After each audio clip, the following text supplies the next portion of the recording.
Everyone, जय हिंद। आज है 3 फरवरी और आज के इस वीडियो में हम 3 फरवरी से बनने वाले करंट अफेयर के सभी इंपॉर्टेंट क्वेश्चंस का डिस्कशन करेंगे।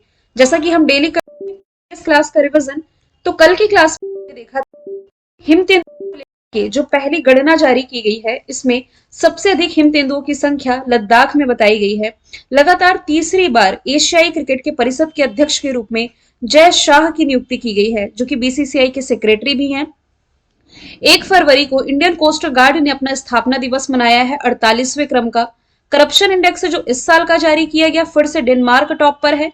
भारत को 93 प्लेस पर रखा गया है। रिसेंटली अंतरराष्ट्रीय वुशु महासंघ के द्वारा 2023 की महिला वुशु एथलीट घोषित किया गया है नाओरेम रोशिबिना को। 2023 में सबसे अधिक बिकने वाली कार निर्माता कंपनी बनी है टोयोटा। खेलो इंडिया विंटर गेम्स 2024 के चौथे संस्करण का आयोजन लेह लद्दाख में किया जाएगा और खेलो इंडिया यूथ गेम्स 2024 में पदक तालिका में महाराष्ट्र टॉप पर था, जिसका आयोजन किया गया था तमिलनाडु में। झारखंड के नए मुख्यमंत्री चंपई सोरेन बने हैं। अभी जो अंतरिम बजट पेश किया गया, इसमें सबसे अधिक बजट आवंटित किया गया है रक्षा मंत्रालय को। तो ये सभी क्वेश्चंस हम लोगों ने ऑलरेडी कल पढ़ लिए थे।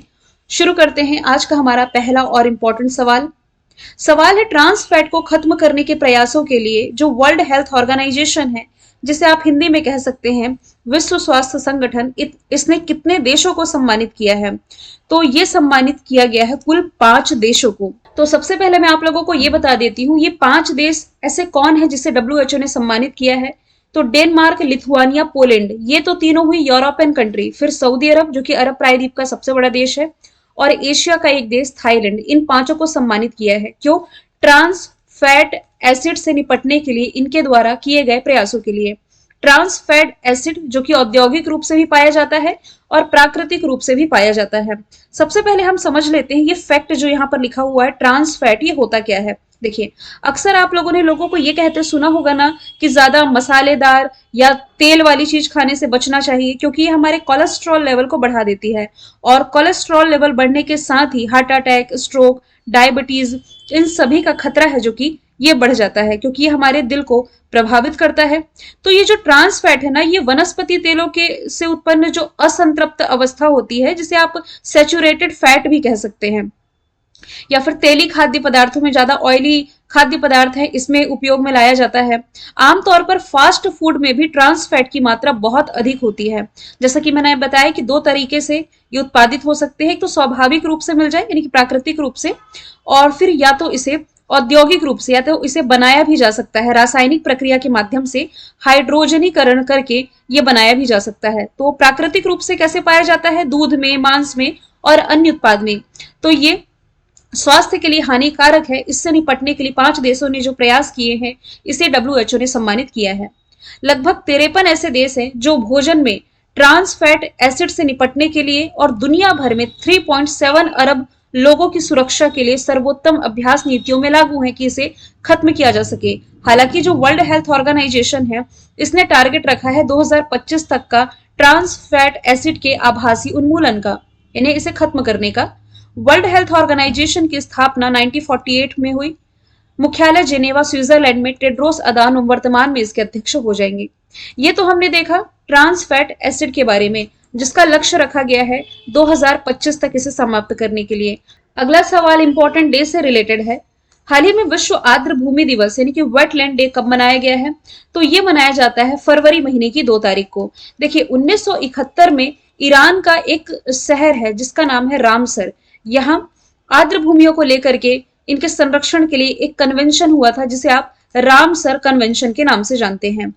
अच्छा, रामसर कन्वेंशन तो ठीक है, ये आर्द्र भूमि क्या होती है या वेटलैंड?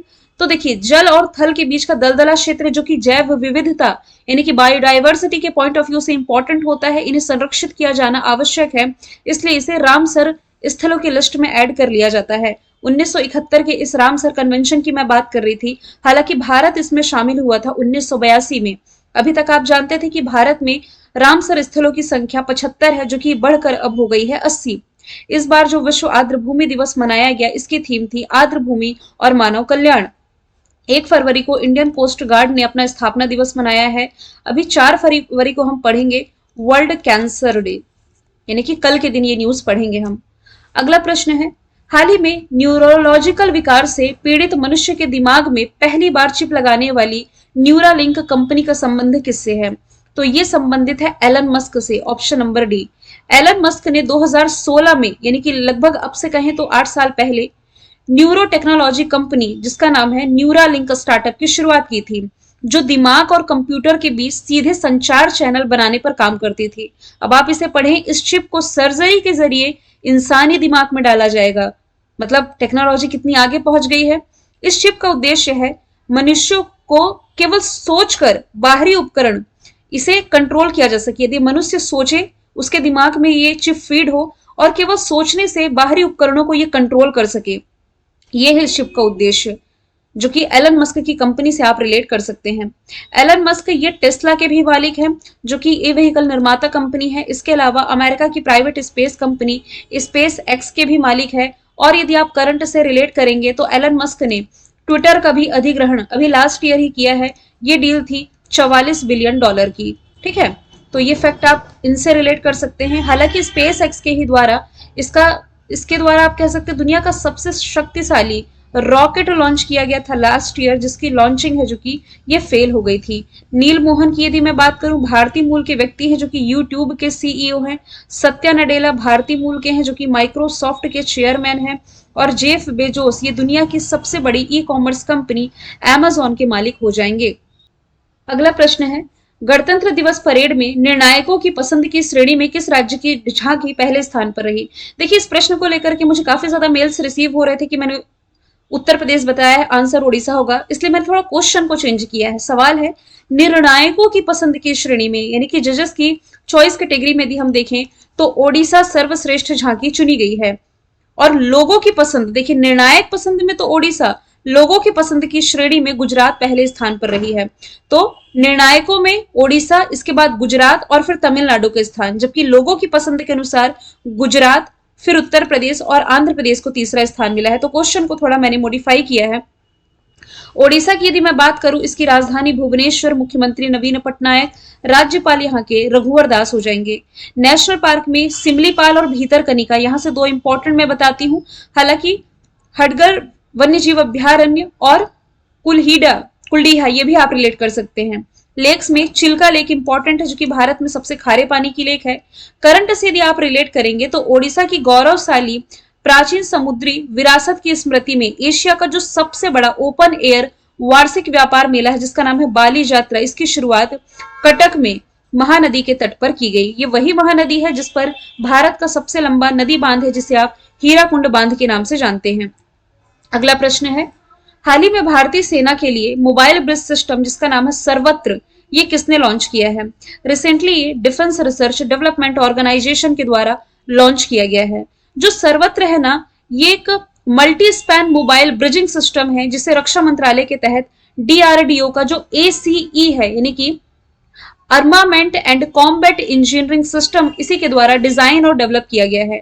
ये जो सर्वत्र होगा, ये प्राकृतिक आपदाओं के दौरान दो क्षेत्रों के बीच मजबूत कनेक्टिविटी बनाएगा और बहते पानी पर पुल बनाने में सेना की सहायता करेगा। डिफेंस रिसर्च डेवलपमेंट ऑर्गेनाइजेशन, जिसे आप शॉर्ट में डीआरडीओ कहते हैं, ये भारत में देश की रक्षा से संबंधित अनुसंधान करने वाली एक एजेंसी है, जिसकी स्थापना 1958 में हुई। दिल्ली में मुख्यालय समीर वी कामत वर्तमान में इसके अध्यक्ष हो जाएंगे। इसरो की यदि मैं बात करूं तो ये भारत की स्पेस एजेंसी है, जिसका मुख्यालय हो जाएगा बैंगलोर, कर्नाटक में। कर्नाटक की राजधानी बैंगलोर में इसका मुख्यालय है। और हिंदुस्तान एरोनॉटिक्स लिमिटेड ने अपना सबसे बड़ा हेलीकॉप्टर मैन्युफैक्चरिंग यूनिट की स्थापना कर्नाटक के तुमकुरु में की थी। और हालांकि कर्नाटक में ही एचएएल का मुख्यालय है। टाटा की यदि मैं बात करूं तो हमारी जो नई संसद भवन बनकर के तैयार हुई है ना, इसका निर्माण का ठेका इसी टाटा को मिला था। अगले प्रश्न की तरफ चलते हैं। भारतीय सेना की पहली महिला सूबेदार कौन बनी है? इसे सुधारना पड़ेगा थोड़ा सा, यहाँ पर शब्द आगे पीछे हो गए हैं। तो ये रिसेंटली बन गई है प्रीति रजक, ऑप्शन नंबर बी। ये भारतीय सेना में सूबेदार का पद हासिल कर चुकी हैं और ऐसी पहली महिला बन करके इन्होंने इतिहास रच दिया है। वह ट्रैप शूटिंग में अपने कौशल के लिए प्रसिद्ध है। उन्होंने 19वें एशियाई खेलों में ट्रैप महिला टीम स्पर्धा में रजत पदक यानी कि सिल्वर मेडल भी हासिल किया था। पहली महिला की बात की ही जा रही है तो रेलवे बोर्ड के इतिहास में पहली महिला अध्यक्ष जया वर्मा सिन्हा बनाई गई हैं। PT Usha Indian Olympic association की पहली महिला अध्यक्ष। और यदि मैं बात करूं गीतिका कौल की तो इनकी नियुक्ति अभी हाल ही में सियाचिन में मेडिकल ऑफिसर के रूप में की गई है। सियाचिन में मेडिकल ऑफिसर बनने वाली ये पहली महिला बनी थी। अगला प्रश्न है किस राज्य के हवाई अड्डे को अंतरराष्ट्रीय हवाई अड्डे का दर्जा मिला है? तो गुजरात का जो सूरत एयरपोर्ट है इसे अंतरराष्ट्रीय हवाई अड्डे का दर्जा मिल गया है। अभी रिसेंटली इसके नए टर्मिनल का उद्घाटन प्राइम मिनिस्टर नरेंद्र मोदी ने किया जिसका निर्माण 353 करोड़ में हुआ है। इसी के बाद इसे अंतरराष्ट्रीय हवाई अड्डा घोषित किया गया है। ये वर्तमान में 14 घरेलू शहरों से जुड़ता है और इसकी अंतरराष्ट्रीय कनेक्टिविटी भी है। गुजरात के बारे में यदि मैं बात करूं, राजधानी गांधीनगर, मुख्यमंत्री भूपेंद्र पटेल, राज्यपाल आचार्य देवव्रत हैं। गिरवंसदा blackbuck marine important national park है। बांध में सरदार सरोवर बांध, झील में नल सरोवर, सुरसागर और गौरी शंकर झील। गरबा यहाँ का लोक नृत्य है जिसे यूनेस्को के द्वारा अमूर्त विरासत सूची में ऐड किया गया है। ठीक है, और आप यहाँ से क्या रिलेट कर सकते हैं? गुजरात का एक गांव है धोरेड़ो गांव, इसे United Nation World Tourism Organization के द्वारा सर्वश्रेष्ठ पर्यटन गांव है जो कि चुना गया। यहाँ आप मेहसाणा देख पा रहे हैं, मेहसाणा का मोंडेरा, कई स्टूडेंट कहते हैं मोंडेर है, कई कहते हैं मोंडेरा ही है। मैं यहाँ पर मोंडेर लिख देती हूँ, जिसे आप कह सकते हैं 24/7 सोलर एनर्जी से संचालित भारत का ये पहला गांव भी है। भावनगर में दुनिया का पहला सीएनजी पोर्ट टर्मिनल स्थापित किया गया था। इसके अलावा मोरबी में माछू नदी पर पुल हादसा हुआ था जिसमें सैकड़ों लोगों की जान चली गई थी। एयरपोर्ट का डिस्कशन है तो उत्तर प्रदेश में महर्षि वाल्मीकि एयरपोर्ट का उद्घाटन प्राइम मिनिस्टर नरेंद्र मोदी जी के द्वारा किया गया है। गोवा में एक तो मोपला एयरपोर्ट था लेकिन बाद में इसका नाम बदला गया। इसका नाम बदल करके देश के पूर्व रक्षा मंत्री और गोवा के 4 बार मुख्यमंत्री रहे मनोहर पर्रिकर के नाम पर किया गया। और एक ऑप्शन यहां से बच रहा है अरुणाचल प्रदेश। तो अरुणाचल प्रदेश में कुछ समय पहले ही डोनी पोलो एयरपोर्ट का उद्घाटन है जो कि ये प्राइम मिनिस्टर नरेंद्र मोदी जी के ही द्वारा किया गया है। अगले प्रश्न की तरफ चलते हैं। वित्त वर्ष 2024-25 में किस वर्ष तक विकसित भारत का लक्ष्य रखा गया? अभी विकासशील भारत है जो डेवलप कर रहा है, पूरी तरह से डेवलप्ड यानी कि विकसित भारत का लक्ष्य रखा गया है 2047 तक का। वित्त मंत्री निर्मला सीतारमन जी का कहना है कि सरकार 2047 तक भारत को विकसित भारत यानी कि विकसित राष्ट्र बनाने के लिए कार्य कर रही है। सरकार 4 प्रमुख समूह यानी कि गरीबों, महिलाओं, युवाओं और किसानों पर ध्यान केंद्रित कर रही है और इनका यह भी कहना है कि सरकार ने अगले 10 वर्षों में 25 करोड़ लोगों को बहुआयामी गरीबी से ऊपर उठा दिया है। हालांकि वर्ष 2025 का लक्ष्य भारत ने रखा है टीबी मुक्ति का। वर्ष 2026 नहीं है, 2030 है, ये लक्ष्य भारत ने रखा है मलेरिया मुक्ति का, जबकि 0 कार्बन उत्सर्जन का लक्ष्य ये भारत ने रखा है वर्ष 2070 तक का। आगे चलते हैं, लास्ट के 2 प्रश्न मैंने रिवीजन कर रखे हैं। चंद्रमा की धरती पर उतरने वाला दुनिया का 5वां देश बना है जापान। इसके पहले जो 4 देश हैं ये अमेरिका है, रशिया है, चाइना, चौथा भारत बना, 5वां जापान बन गया है।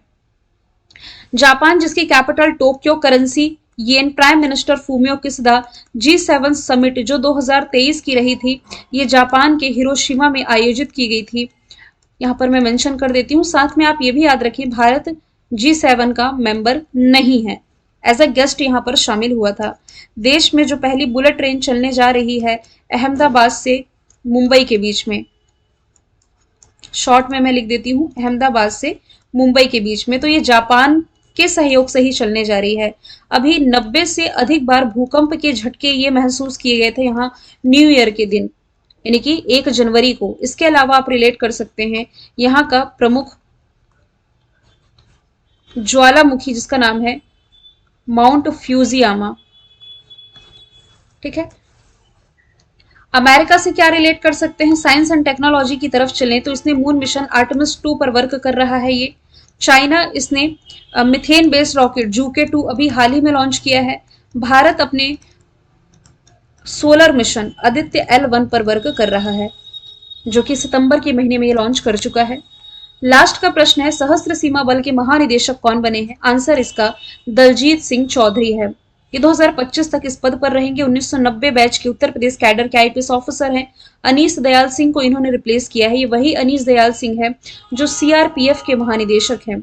सशस्त्र सीमा बल की स्थापना 1963 में हुई। दिल्ली में मुख्यालय है। Rahul Rasgotra Indo Tibet border police के महानिदेशक हैं। नितिन अग्रवाल हो जाएंगे बॉर्डर सिक्योरिटी फोर्स के। कुछ स्टैटिक जीके के क्वेश्चंस हम देख लेते हैं।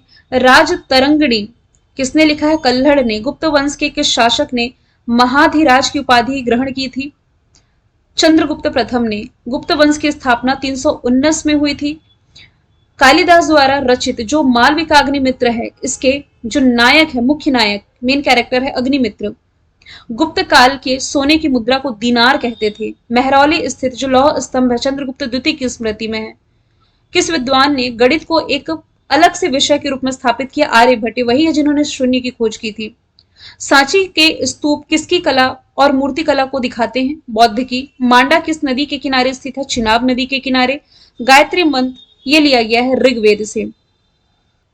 मैंने कल आप लोगों से पूछा था भगवान रामलला की 51 इंच मूर्ति राम मंदिर में जो स्थापित की गई, इसके मूर्तिकार कौन है? आंसर था अरुण योगीराज। आज का सवाल है आपका, जाति आधारित जनगणना कराने वाला भारत का दूसरा राज्य कौन बना है? तो इसका आंसर आप कमेंट बॉक्स में बताएं। कोई डाउट रहता है तो मेरे मेल्स हैं आपके पास और आप उससे कनेक्ट कर सकते हैं। लिंक डिस्क्रिप्शन बॉक्स में दी हुई है, साथ ही यहाँ मैं आपको पीडीएफ में भी दे देती हूँ। फिर हम मिलेंगे नेक्स्ट वीडियो में। Thank you so much.